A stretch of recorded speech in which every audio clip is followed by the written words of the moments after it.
कहते हैं समय की इस चक्कर में पत्थर को पिघलते देखा, अपने ही हाथों अपनी किस्मत को बदलते देखा। दोस्तों, आइए आज स्टार्ट कर रहे हैं एनसीईआरटी बुक कक्षा 10 का पहला चैप्टर, रासायनिक अपक्रियाएं एवं समीकरण। विज्ञान का पहला चैप्टर है दोस्तों, रासायनिक अपक्रियाएं एवं समीकरण। प्यारे मित्रों, आओ जी पढ़ो जी यूट्यूब चैनल को लाइक कर दीजिएगा, सब्सक्राइब कर दीजिएगा। आज इसी के माध्यम से आप लोगों के समक्ष ये वीडियो उपस्थित है दोस्तों। पसंद आया तो लाइक ज़रूर करिएगा। आइए, कक्षा 10 की तैयारी करानी है दोस्तों, और चैप्टर को पहले पढ़ाया जाएगा, फिर इसका जो है क्वेश्चन तैयार कराया जाएगा। दोस्तों, चैप्टर के नाम से ही जैसा अवगत है आप लोग कि रासायनिक अपक्रियाएं एवं समीकरण। रासायनिक अपक्रियाएं क्या होती हैं, आज उसी के ऊपर इस पाठ में, इस चैप्टर में प्रकाश डाला गया है। आइए इसका अध्ययन करते हैं।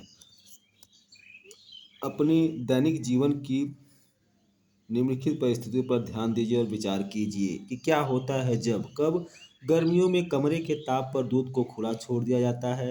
लोहे का तवा अथवा तसला अथवा कील को आर्द्र वायुमंडल में खुला छोड़ दिया जाता है।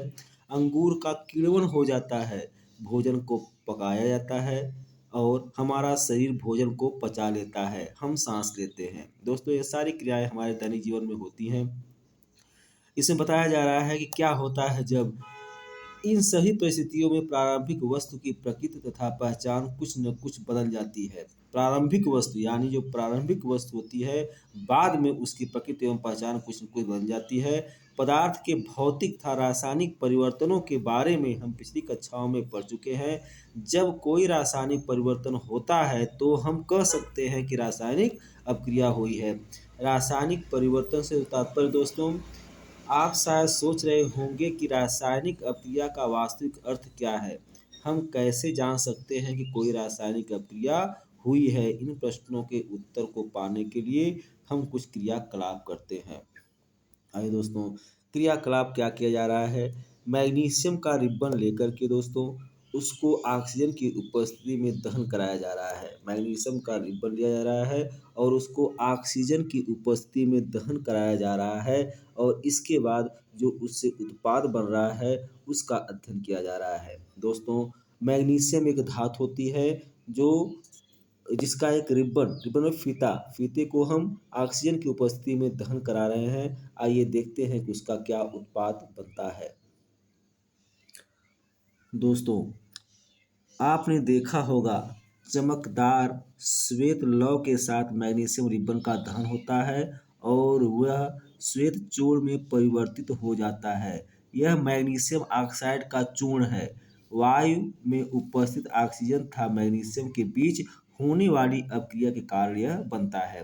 कहने का तात्पर्य दोस्तों कि मैग्नीशियम एक क्या कहते हैं धातु है जिसको ऑक्सीजन की उपस्थिति में दहन कराया जाता है, यानी मैग्नीशियम प्लस O2 दहन करने के बाद हमको व्हाइट रंग का चूर्ण प्राप्त होता है। इसे मैग्नीशियम ऑक्साइड का नाम दिया जाता है।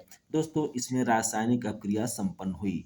अब इस चीज को समझ लीजिए कि रासायनिक अपक्रिया क्या होती है। दोस्तों, रासायनिक अपक्रिया वह अपक्रिया होती है जिसमें दो या दो से अधिक पदार्थ आपस में मिलकर एक नए पदार्थ यानी उत्पाद का की संरचना करते हैं, उत्पाद का निर्माण करते हैं, जिसमें अब हम जो पहले जो अभिकारक हैं उससे हम उस रूप में नहीं प्राप्त कर सकते। जैसे हम घर में भोजन पकाते हैं, दाल और पानी डाल देते हैं और क्या कहते हैं हल्दी डाल देते हैं, फिर दाल को पका लेते हैं।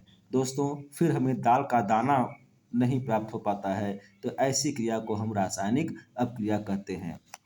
पिछले पेज में आपने पढ़ा कि भोजन का पचना एक रासायनिक अपक्रिया है, सांस का लेना एक रासायनिक अपक्रिया है, अंगूर का किण्वन एक रासायनिक अपक्रिया है। दोस्तों, भोजन हमारा पचता है तो भोजन पचने हम नाना प्रकार के भोजन खाते हैं, लेकिन 5-6 घंटे के बाद वह क्या मल बन जाता है, पाचन होकर के मल बन जाता है, फिर वह उस नाना प्रकार के व्यंजन के रूप में नहीं प्राप्त हो पाता। तो इस तरह ऐसी क्रिया को हम रासायनिक अपक्रिया कहते हैं, यानी वह अपक्रिया जिसमें अभिकारक दो या दो से अधिक अभिकारक मिलकर एक नए उत्पाद की संरचना करते हैं, लेकिन फिर संरचना हो जाने के बाद, नया पदार्थ बन जाने के बाद हम फिर उससे पुराने पदार्थ की प्राप्ति नहीं कर पाते। दोस्तों, इसी तरह से जब मैग्नीशियम का चूर्ण ऑक्सीजन की उपस्थिति में जब दहन कराया गया तो वह मैग्नीशियम ऑक्साइड बन गया। अब उससे हम मैग्नीशियम और ऑक्सीजन फिर प्राप्त नहीं कर सकते। दोस्तों, यही लिख रहा है ऊपर दिए दिए गए तीनों क्रियाकलापों के आधार पर हम कह सकते हैं कि निम्न किसी प्रेक्षण की सहायता से हम निर्धारित कर सकते हैं कि एक रासायनिक अभिक्रिया हुई है जिसमें अवस्था में परिवर्तन, रंग में परिवर्तन, गैस का निकास अथवा उत्सर्जन और तापमान में परिवर्तन।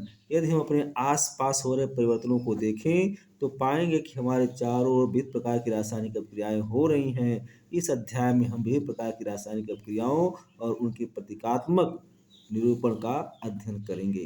दोस्तों, आज के लिए इतना ही। फिर मिलेंगे अगले वीडियो में। तब तक के लिए जय हिंद, जय भारत।